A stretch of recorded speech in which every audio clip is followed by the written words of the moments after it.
Hola, buen día. Mi nombre es Karen Viridiana Valerio Carmona. Soy estudiante de la licenciatura en Químico Farmacéutico Biólogo y les voy a hablar sobre esta enfermedad autoinmune conocida como esclerosis múltiple. La esclerosis múltiple es una enfermedad desmielinizante, crónica, autoinmune e inflamatoria que afecta a todo el sistema nervioso central. En esta enfermedad, la capa que rodea y aísla los nervios, es decir, la mielina, del cerebro y la médula espinal, sufre una destrucción con grados variables de daño axonal y neuronal, impidiendo el funcionamiento normal de estas fibras nerviosas. Se le considera una enfermedad autoinmune con un componente degenerativo progresivo evidenciado por los diversos síntomas, los cuales suelen incrementarse con el paso del tiempo y tienden a causar discapacidad. Hablando de la sintomatología aún, esta varía dependiendo del área del sistema nervioso central afectada, el nivel de inflamación, desmielinización y neurodegeneración que se vayan ocasionando. Se describen tres tipos. La primera es la reminente recurrente, la cual se caracteriza por cuadros agudos de síntomas neurológicos con recuperación y cerca del 85% de los pacientes debutan con esta forma. También tenemos la secundariamente progresiva, la cual aparece de 10 a 20 años después de la instalación de la forma reminente recurrente. Las remisiones se vuelven infrecuentes y por lo general son reemplazadas por un empeoramiento gradual de los síntomas neurológicos a lo largo de meses a años. Suelen quedar secuelas neurológicas y se considera la progresión de las lesiones tempranas.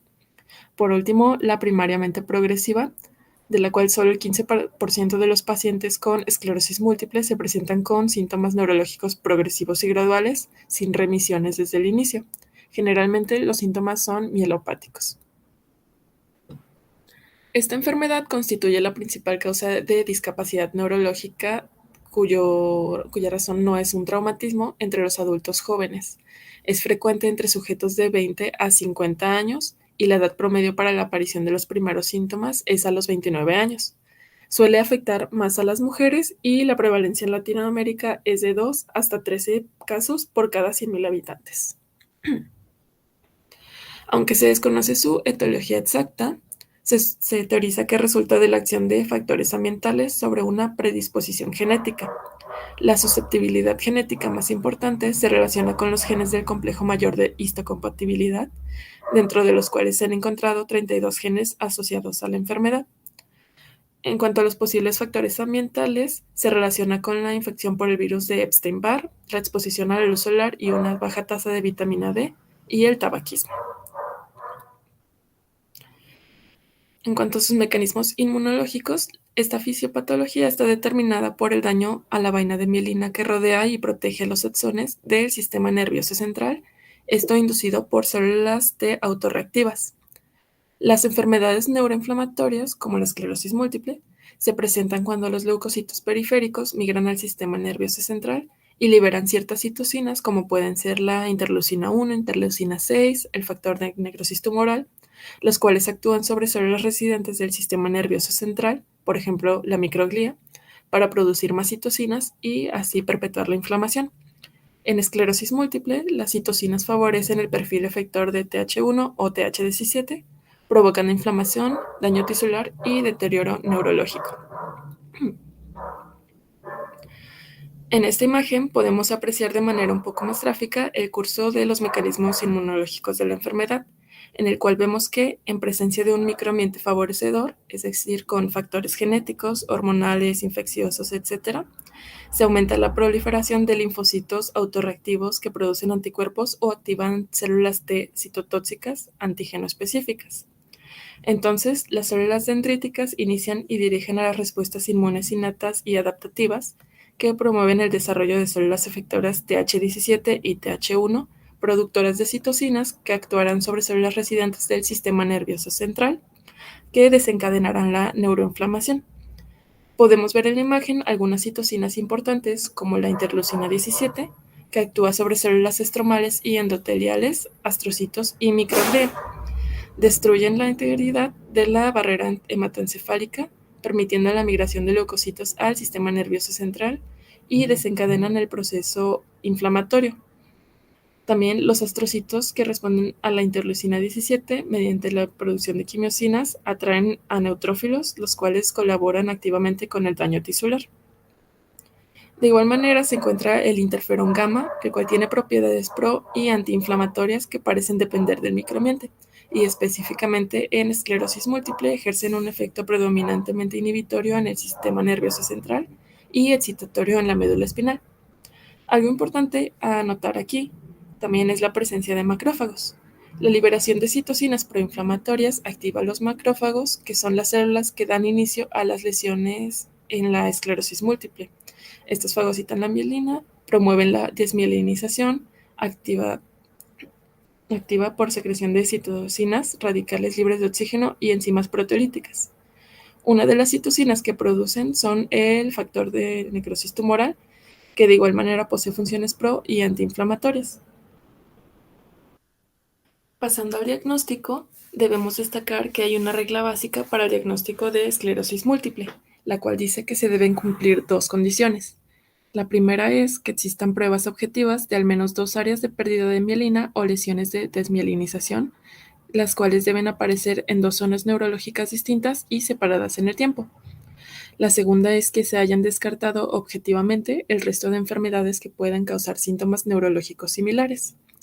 Esto nos da a entender que no hay una única prueba diagnóstica para la esclerosis múltiple, sino que se deben realizar distintas pruebas o estudios, por ejemplo, el análisis de sangre, el cual nos sirve para descartar otras enfermedades con síntomas parecidos más que para un diagnóstico directo de esclerosis múltiple. Otra prueba muy útil en el diagnóstico es la resonancia magnética, la cual ayuda a revelar zonas de lesiones en el cerebro y en la médula espinal. También tenemos las pruebas de potenciales evocados, las cuales son estudios eléctricos de diagnóstico que pueden mostrar si ha habido una disminución en el flujo de mensajes en varias partes del cerebro, esto mediante el registro de señales eléctricas producidas por el sistema nervioso en respuesta a determinados estímulos. Y por último tenemos la punción lumbar, en las que se examina el líquido cefalorraquídeo con el fin de detectar los niveles de ciertas proteínas del sistema inmunológico y la presencia de anticuerpos llamados bandas oligoclonales.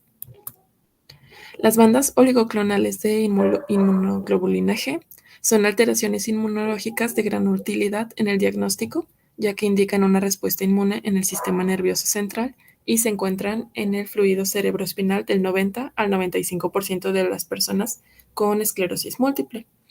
La técnica que ha demostrado mayor sensibilidad para su determinación es el isoelectroenfoque, el cual es un método de electroforesis que separa proteínas según sus puntos isoeléctricos, esto seguido de la inmunotinción. Pasando al tratamiento, la esclerosis múltiple no tiene cura. Por lo general, el tratamiento de la esclerosis múltiple se centra en acelerar la recuperación después de los ataques, reducir las nuevas recaídas clínicas y radiográficas, desacelerar el avance de la enfermedad y tratar los síntomas. La esclerosis múltiple puede ser tratada con diversos fármacos con perfil inmunomodulador e inmunosupresor, los cuales van dirigidos a alterar el funcionamiento del sistema inmune, modificando así el curso de la enfermedad.